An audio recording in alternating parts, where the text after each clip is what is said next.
was mentioned a while ago. Ano ba yung interpretation dito sa Hebrews chapter 10 verse 9? Na kanyang inalis ang una upang maitatag ang ikalawa. Ito ngayon yung kasagutan o kasagutan. Alam niya yung kasagutan naman nandyan context. Nasa context naman po yung chapter na yan Ayan. In verse 10, chapter 9, take it away the first. So, kung babasahin niyo po yung konteksto, ang tinutukoy dyan una, yung mga paghahandog ng hain, yung animal sacrifices for the forgiveness of their sin. In fact, hindi naman nga ito nakakapag, it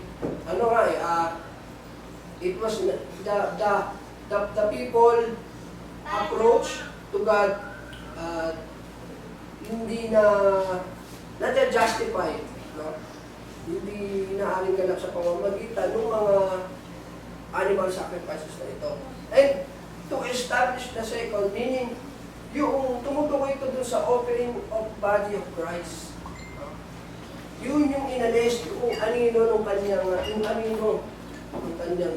ito yung kasi mga anino ng mga mabubuting bagay na darating. No? Yung pag-aalay ng mga tayo para sa kasalanan. Ngayon, para maitatag na yung ikalawa, which is the offering of His body, na para mamatay sa ating mga kasalanan once and for all. Yung pinagkaiba po nito, yung mga animal sacrifices, taon-taon po nilang ginagawa, no? Para sa ikapagpapatawad ng kanilang mga kasalanan. But in our Lord Jesus Christ, once and for all, isang beses lamang po, sapat na para mapatawad ang mga kasalanan. So it has nothing to do with the moral law. Hindi po ito nagbago o nag-abolish yung sinasabing mga kautusan or moral law. So, Christ's covenant is better because law is just a shadow of good things to come. He is the reality. Yan po yung nasa chapter 10 ng Hebrews. No, binanggit po yan. Na yung mga kautusan, ang mga pag-aahain, ang mga hayop ay isang anino ng mga mabubuting bagay na darating. The next, question number 2.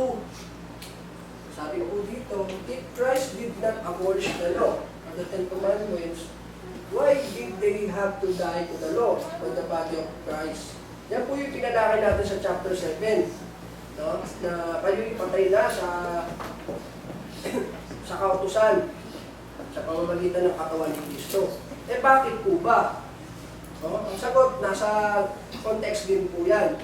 In verse 6, chapter 7, ang sabi dyan, but now we have been delivered from the law, having died to what we were held by, so that we should serve in the newness of the Spirit and not in the oldness of the letter. So, yan ba'y nagpapatunay na inalis na nga ang kautusan? O binago na ang kautusan? No, hindi po. No? Yan po yung sagot, no? Para tayo makapaglingkod sa panibagong Espiritu. Not in the oldness of the letter. Kaya nga, ang tanong ni Apostol Pablo, kung matatandaan nyo, ang kautusan ba ay kasalanan? Diba? Huwag na mong mangyari kasi hindi sana natin nalaman na na masama ang pananakin na isa sa binabanggit ng mga kautusan ni Moses. Diba? So, yun. Yun po yung sa kasagutan. And, additionally, because there was a curse. No? Yun yung isang kasagutan. There was a curse. So, Jesus Christ has to redeem them from the curse. No? Yan po yung dahilan. Sabi sa Galatians chapter 3 verse 10 to 11, tungkol po sa sumpa, sapagkat ang lahat na nasa mga gawang ayon sa kautusan ay nasa ilalim ng sumpa. So take note of that, yung gawang ayon sa kautusan, yung works of the law sa English. No? Sapagkat ang lahat ng mga gawang ayon sa kautusan ay nasa ilalim ng sumpa, sapagkat nasusulat, sinusumpa ang bawat hindi nananatili sa lahat ng mga bagay na nasusulat sa aklat ng kautusan upang gawin nila. Maliwanag nga na sino man ay hindi inaaring ganap sa kautusan sa harap ng Diyos, sapagkat ang ganap ay nabubuhay sa pananampalataya. So yun. sumpa na kapag hindi po nanatili nga sa kautusan. Take note of the works of the law. So tuloy natin, bago po natin ipaliwanag. Ang sabi ko dito, ang kautusan ay hindi sa pananampalataya, kundi ang gumaganap ng mga yaon ay nabubuhay sa mga yaon. No? Totoo naman po ang kautusan ay hindi sa pananampalataya. Kanina binasa natin, ano yung naging papel ng kautusan? Diba? Because of the transgression. No? Hindi naman sinabi doon na, so, give this law, observe them for your justification. Diba? Hindi po gano'n ang naging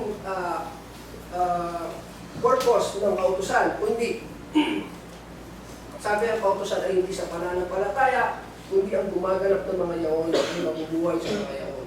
Ikaw ay nabubuhay sa ilalim ng gawa ng kautusan. So, kung ikaw ay masugid na gumagawa o sumusunod sa halimbawa, yung pagtutuli. So, hindi lamang yung pagtutuli ang yung dapat sundin sa kautusan ni Moises, kundi lahat ng nakasulat sa kautusan ng Diyos. Aklat ng kautusan. Sa sumpa ng kautusan ay tinubos tayo ni Kristo na naging sumpa sa ganang atin sapagkat nasusulat, sinusumpa ang bawat binibitay sa punong hapon. Yan.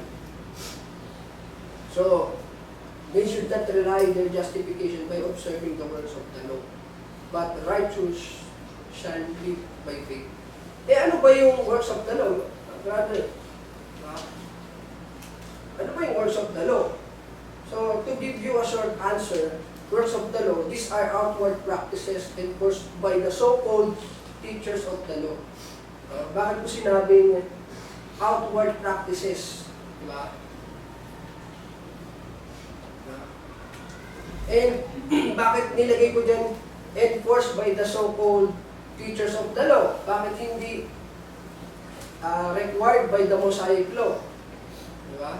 Kasi totoo naman, ang nag-enforce o ang nagpapumilit na sundin ito, mga tinatawag na teachers of the law sa panahon po ng Panginoong Yesus at sa panahon ni Apostol Pablo na pinangalanan ng scribes and Pharisees.